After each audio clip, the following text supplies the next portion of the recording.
Vamos a comenzar hablando de qué es un GRP. RP es una sigla en inglés que significa Enterprise Resource Planning. En español se querría decir algo así como planificación de recursos empresariales. Se trata de sistemas de información, muchas veces gerenciales, que integran y manejan toda la gestión de una organización. O sea, están embebidos en estos sistemas los procesos y las operaciones de las organizaciones. La mayoría de las organizaciones privadas tienen herramientas de RP y bueno, y muchas de las públicas también hoy en día están reflejando su gestión en estos sistemas y como ya mencionamos, en caso que no lo hagan, lo deberían hacer. Un RP es un sistema que integra todos los procesos y la gestión de los diferentes departamentos o divisiones de una organización.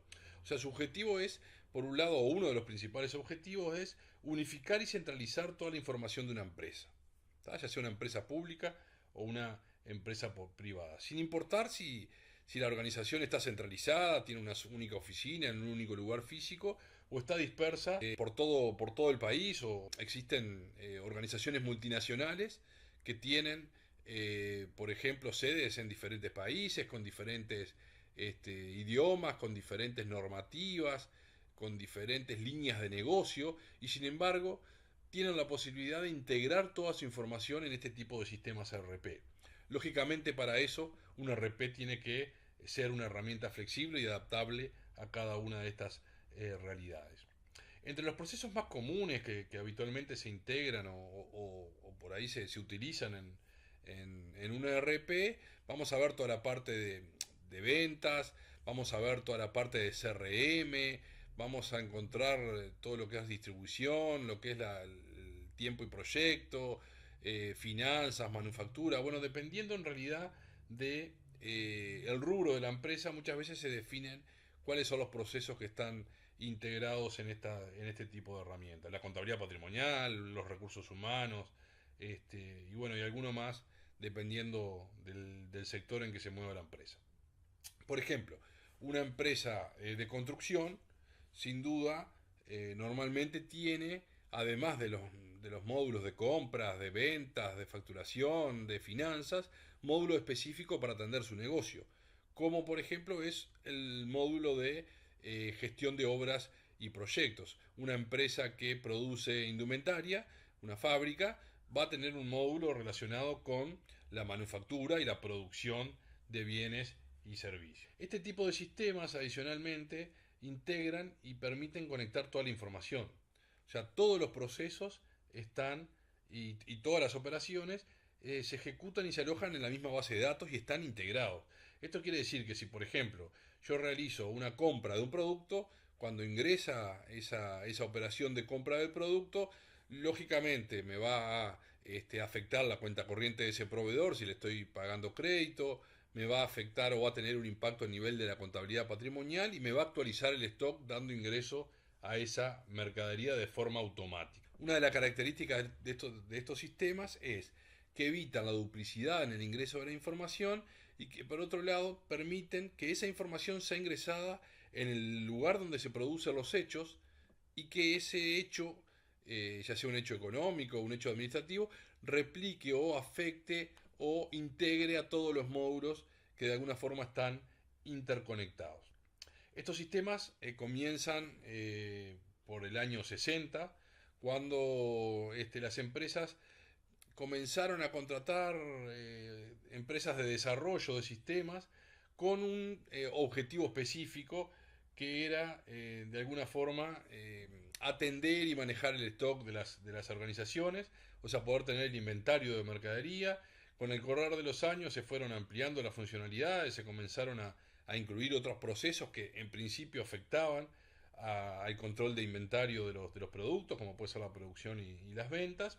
Y lo que sucedió es que las empresas que se dedicaban a desarrollar estos sistemas comenzaron a visualizar que los procesos de las empresas eran muy similares, ¿no? Independientemente de que una empresa estuviera en un rubro automotriz y otra empresa estuviera en un rubro farmacéutico y otra empresa en un rubro de indumentaria, empezaron a ver que había ciertos procesos que eran igual, ¿no? O sea, yo compraba materia prima, esa materia prima alimentaba mi stock, producía con determinados tipos de procesos, esas operaciones de producción bajaban el stock de las materias primas y daban de alta el stock de los productos terminados, y luego cuando vendía esos productos, mediante el ingreso de una factura de venta, el stock volvía a disminuirse. Entonces, o sea, si bien puede haber matices o puede haber diferentes etapas dependiendo del rubro, controles principalmente, el proceso básicamente es similar, y bueno, estas empresas comenzaron a intentar estandarizar de forma de poder replicar el desarrollo que hacían en una empresa en otra, y de esta forma abaratar costos.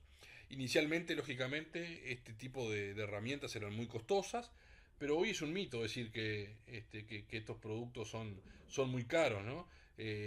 O que no se adaptan a las exigencias del negocio, o que los costos de mantenimiento son muy elevados. Hoy se ha optimizado mucho los costos y los desembolsos que debe realizar una empresa para poder introducir un ERP o un GRP a su organización.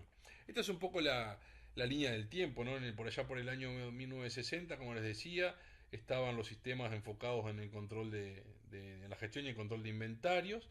¿Tá? Estos sistemas se crearon de alguna forma para poder mantener el control de los stocks en los almacenes. Y básicamente el objetivo o para qué querían estas herramientas era para lograr tener el mínimo o la mínima cantidad de productos en el almacén. O sea, no tener mucho dinero básicamente en productos en el almacén, sino que disponer de estos recursos, o sea, lograr las compras y la llegada de la mercadería de stock en el momento que los necesitaba. ¿Tá? Si bien, bueno, esto podía incrementar algún gasto de transporte, porque por ahí tenía que hacer compras mucho más frecuentes y no una voluminosa, al tener que ser más continuado, esto se compensaba con la disminución de los costos de almacenamiento. ¿No? Los lugares físicos costosos, el riesgo de que se deteriore una materia prima o un producto terminado, de alguna forma era mayor, implicaba que, bueno, que a las empresas les convenía de alguna forma eh, poder tener un mínimo de stock necesario y hacer compras más frecuentemente. En 1970 se comienza a implementar lo que se llama MRP, Material Requirement Planning. Estos sistemas de gestión MRP utilizan determinadas aplicaciones que lo que hacen es automatizar los procesos de producción. ¿Tá? El MRP es capaz de generar horarios para las operaciones de producción, para las compras de materia prima, para todo lo que está relacionado con esa cadena de producción. Y además, gracias a este tipo de software, se pueden comprar los materiales según los requisitos de producción. O sea, yo parto, por ejemplo, de una receta que me dice, bueno, para producir un televisor necesito todas estas materias primas, y si yo estoy planificando producir 100 televisores, bueno, voy a comprar, a adquirir solamente los materiales que necesito para realizar esa producción, y no tengo que incrementar o tener niveles de inventario innecesarios o productos que no necesito. Básicamente este tipo de productos lo que hacen es responder a la pregunta de cuánto y cuándo, ¿no? O sea, cuánto necesito y para cuándo lo necesito. En 1980 el MRP evoluciona en lo que se conoce como MRP2. Estas funcionalidades incrementan lógicamente las del MRP, ¿tá? Y pasan a controlar todos los procesos productivos del negocio, ¿no? O sea, no solo el cuándo, el cuánto y el cuándo, sino que comienzan a pensar también en otras preguntas como cuáles serán los recursos necesarios. No solo las materias primas, sino los recursos humanos necesarios para realizar esas producciones. Las máquinas empiezan a manejar todo lo que son los mantenimientos. ¿Cuánto me conviene a mí hacer un mantenimiento de una máquina para poder de alguna forma optimizar el uso de esos recursos?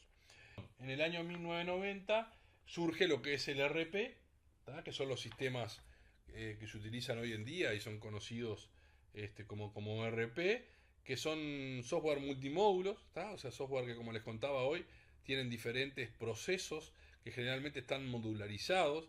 O sea, por ejemplo, un módulo de facturación atiende todo lo relacionado al proceso de facturación y generalmente también de ventas de una organización.